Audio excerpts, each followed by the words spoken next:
कहते हैं कि आत्मा अमर है, वह सिर्फ चोला बदलती है, एक चोले से दूसरे चोले में चली जाती है। परंतु कुछ लोग कहते हैं कि 10 दिन तक आत्मा घर में रहती है। इस विषय पर बताने का कष्ट करें।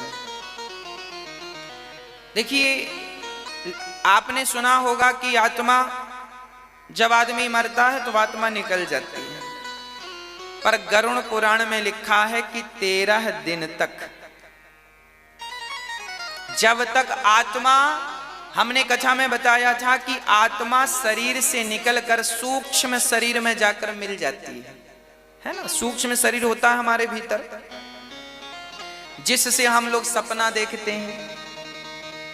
तो हमारी आत्मा इस शरीर को छोड़कर सूक्ष्म शरीर में मिलती है और 13 दिन तक हमारा सूक्ष्म शरीर यहीं रहता है, घर के आसपास। कब तक रहता है? जब तक 13 ब्राह्मण भोजन नहीं कर लेते, जिसे हम 13 ही कहते हैं। 13 ही होती है ना। अच्छा, 13 ही में 13 ब्राह्मण ही क्यों खाते हैं? 14 खा लें, 14वीं हो जाए, 15वीं हो जाए, 13वीं क्यों होती है? द्वादशी हो जाए, 13वीं क्यों होती है? 10वीं हो, 10 ब्राह्मण खाएं, 11 खवाओ, 12 खवाओ, 13 ही क्यों खवाते हैं? 13 ही में 13 ब्राह्मण खवाते हैं कि नहीं? ज्यादा हो जाए चलेगा, कम नहीं होने। 13 ही को 13 ब्राह्मण इसलिए खवाते हैं क्योंकि इस मृत्यु लोक से यमपुरी जाने में हमें पूरा 1 वर्ष का समय लगता है। 365 दिन लगते हैं। जब हम मरते हैं तो यहां से हमें यमपुरी ले जाते हैं यमदूत। तो मृत्यु लोक से 99,000 योजन की दूरी पर दक्षिण दिशा में यमपुरी स्थित है। हमें यमराज के दूत वहां ले जाते हैं। तो जब 13 ब्राह्मण भोजन करते हैं तो 1 ब्राह्मण के भोजन करने से आपको रास्ते में 1 महीने तक भोजन प्राप्त होता है। 2 ब्राह्मण के भोजन करने से 2 महीने भोजन प्राप्त। 13 ब्राह्मण इसलिए क्योंकि 3 साल में 1 वर्ष ऐसा होता है जो 13 महीने का होता है। पुरुषोत्तम महीना बढ़ता है कि नहीं? तो कोई पुरुषोत्तम में मरे और वो 12 ब्राह्मण खवाए तो फिर 13वां महीना का क्या हो? इसलिए 13 ब्राह्मण खवाओ। 13 ब्राह्मण खवाने से पूरे रास्ता 365 दिन का है। कुछ कम ज्यादा भी हुआ तो 1 ब्राह्मण मतलब 1 महीने का राशन एक्स्ट्रा ले जाने की परंपरा है, इसलिए 13 ब्राह्मण खिलाते हैं। और 365 पिंडदान की भी पद्धति है हमारे सनातन धर्म में।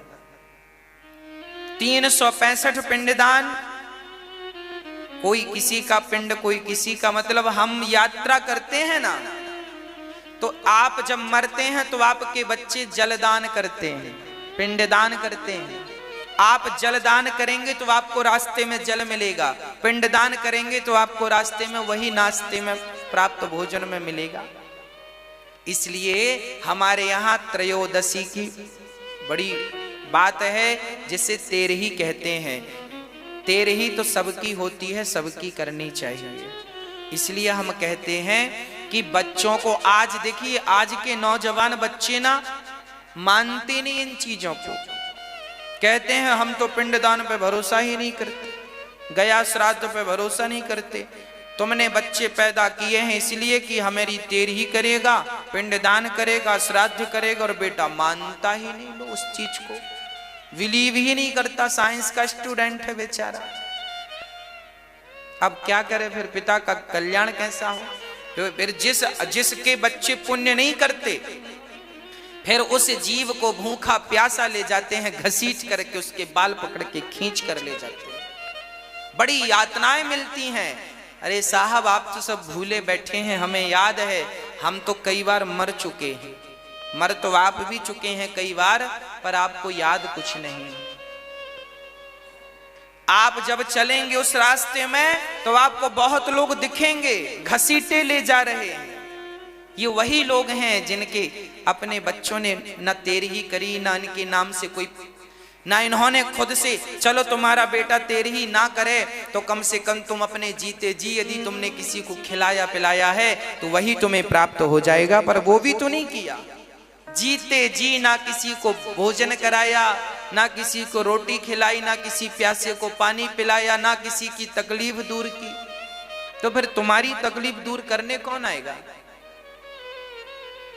जो तुम बो रहे हो वो अपने लिए ही तो बो रहे हो, जो कर रहे हो वो अपने लिए ही तो कर रहे हो, किसी और के लिए थोड़ी कुछ कर रहे हो आप लोग।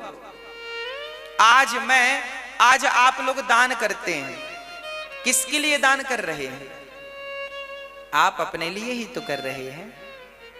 जो आप कर रहे हैं उसका फल किसी और को नहीं मिलेगा, आपका आपको ही मिलेगा।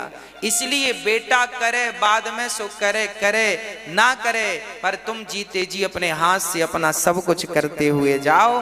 बढ़िया ब्राह्मणों को भोजन कराओ, कन्याओं को भोजन कराओ, जीव लोगों को भोजन प्रसादी कराओ, अपने हाथ से खूब जल पिलाओ, अपने हाथ से शरबत पिलाओ, अपने हाथ से दूध पिलाओ, सेवा करो। तो आपका प्रश्न था कि 10 दिन तक आत्मा घर में ही रहे। 10 दिन तक नहीं, जब तक तेरही नहीं हो जाती तब तक सूक्ष्म शरीर घर में ही रहता है। फिर जब हम लोग देखते हैं कि अच्छा, याद रखना गरुड़ पुराण में यह भी लिखा है कि तेरही कर्जा लेकर नहीं करनी चाहिए। तेरही कर्जा लेकर नहीं करना चाहिए। आप मरने के टाइम इतने धन को बचाकर रखें कि देरा ब्राह्मण भरपेट खा लें। ज्यादा आप जरूरी नहीं है कि समाज को खवाओ, 50 लोगों 13 ब्राह्मणों को खिला दो, 13 लोगों को, ज्यादा कुछ नहीं है तो पूरी साग खवा दो, पर कर्जा लेकर नहीं। कर्जा लेकर तेरही ना करना। हाँ, ये ध्यान रखना, पूरी जिंदगी इन बातों को याद रखना। ये सारी चीजें बच्चों को, देखो आपके बच्चे यदि कथा सुन रहे होंगे और मेरी ये बात सुन रहे होंगे तो बिल्कुल बच्चे आपके लिए श्रद्धा से सब कुछ करने के लिए जागरूक हो रहे होंगे कि हाँ हमें भी ये करना चाहिए, लिखा है शास्त्रों में। अब देखो कोई माने ना माने विषय अलग है, पर जो लिखा है वो सत्य लिखा है। हाँ, ये अनादि काल से चला आ रहा है।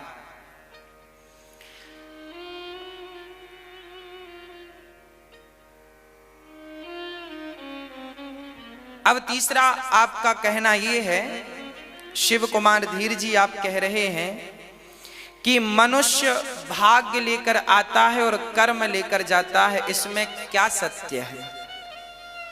मनुष्य भाग्य लेकर आता है और कर्म लेकर जाता है, इसमें क्या सत्य है? ये पूर्ण सत्य है। देखो जी, लोग कहते हैं कि हम कुछ लेकर नहीं आए और कुछ लेकर नहीं जाएंगे, ऐसा लोगों से आपने सुना होगा, पर यह बात बिल्कुल गलत है। ऐसा नहीं कहा करो कि हम कुछ लेकर नहीं आए ना, तुम अपने पिछले जन्म का कर्म जो कि इस जन्म में तुम्हें भाग्य बन करके मिला है, तुम अपना भाग्य लेकर आए हो। कहते हैं ना, फलानी लड़की भाग्य लेकर आई है, फलाना लड़का तो भाग्य लेकर आया है। हर इंसान अपना अपना भाग्य लेकर आता है। तुम भूखे हो तो तुम भूखे का भाग्य लेकर आए हो, तुम 56 भोग खा रहे हो तो तुम ये वाला भाग्य लेकर आए हो। लेकर सब आए हैं, कोई दुख का भाग्य लाया है, कोई सुख का। और ये भाग्य क्या चीज है? पिछले जन्म में तुमने जो अच्छा कर्म किया था, बुरा कर्म किया था, वही इस जन्म में तुम्हें भाग्य के रूप में प्राप्त हो रहा है। अच्छा, लेकर क्या आए हो? कोई कहता ना खाली हाथ आते हैं, नहीं नहीं, खाली हाथ कोई नहीं आता, सब अपना भाग्य लेकर आते हैं। अच्छा, लेकर जाना क्या है? बोलो। लेकर के कर्म जाते हैं। भाग्य जो कल किया था अच्छा, वो तो इस जन्म में भोग भोगा के खत्म कर दिया। है ना। अब यहां से क्या करना है, यहां अच्छे अच्छे कर्म करना है। तो जो तुम अच्छा या बुरा कर्म करोगे वो तुम्हारे साथ जाएगा। धर्मानुगो गच्छति जीव एकः। मैं अमेरिका गया 1000 रुपए लेकर, खाली हाथ नहीं गया, 1000 रुपए अमेरिका गया लेकर, 1000 रुपए लेकर गया।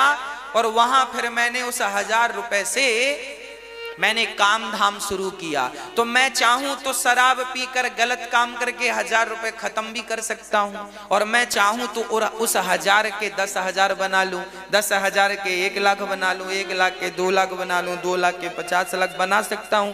तो देखो आप सब भाग्य की पूंजी लेकर आए हैं। अब आप उस भाग्य से चाहो तो अपना भाग्य और बढ़ा लो, चाहो तो अपना भाग्य घटा लो, मर्जी तुम्हारी है, स्वतंत्र हो तुम, सब तुम्हारे हाथ में है। को न काहू को सुख दुख कर दाता, निज कृत कर्म भोग सब भ्राता।